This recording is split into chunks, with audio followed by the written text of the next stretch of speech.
Last night, President Biden delivered his first State of the Union address to Congress, laying out to the American people his plan to fight inflation. Too many families are struggling to keep up with their bills. Inflation is robbing them of gains they thought otherwise they would be able to feel. I get it. That's why my top priority is getting prices under control. The president also warned Russian President Vladimir Putin of the consequences of war. Listen to this.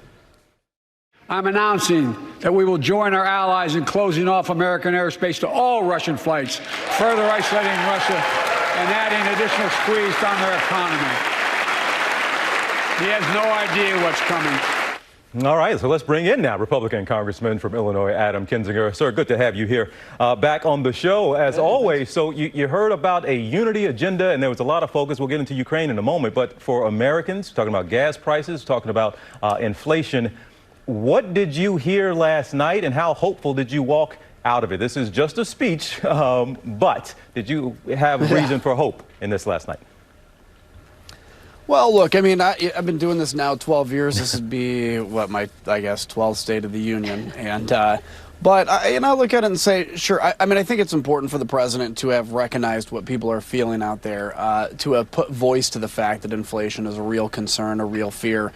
And of course, with what we're seeing both in the lead up to this and with, the current instability overseas, gas prices is a huge problem. I'm not sure. Look, he's not going to convince any Republicans. He probably, some of the folks kind of in the middle shook their head and said, yeah, I think he did what he needed to do.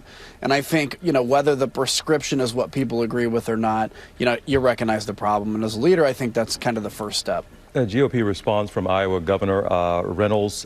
She essentially said the president and Democrats taking us back to the 70s and 80s with the inflation, with violent crime, and it's all Democrats and Biden's fault.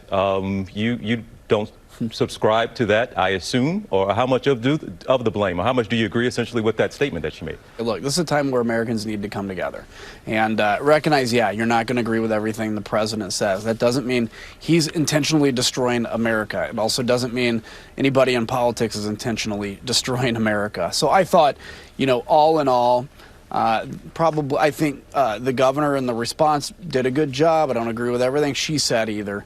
I want to get to a point, maybe I'm being too overly optimistic or naive, where we can all just, have our little partisan hits sometimes, but I actually want to solve problems for America because I think Americans are sick of the left-right constant back and forth. Well, and not solving anything. You have to say, TJ and I are sitting here nodding our heads because it is optimistic to hear you talk about unity and talk about reaching across the aisle and not necessarily just siding with a party. So it's refreshing to hear you talk. I wanted to speak a little bit to Ukraine and what President Biden said last night, specifically about restricting that airspace, joining the EU, joining Canada. What is that going to do in this fight, in your opinion? This is huge. I mean, look, I think we're gonna hear the story of how all this happened behind the scenes. The fact that Europe has kind of stepped up and taken the lead, I think the United States will have pushed that and kind of caused that to happen.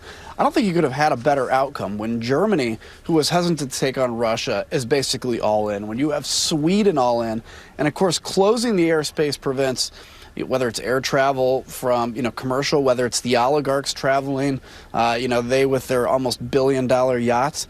This is putting a lot of pressure on Vladimir Putin. Of course, sadly, it's going to put pressure on the Russian people, but that's unfortunately necessary because the Russian war machine, which seems to be far more inept than we initially thought, but still, a lot of people they can throw out this problem are just being butchers in Ukraine and taking a country for the sole purpose of just wanting to expand your land.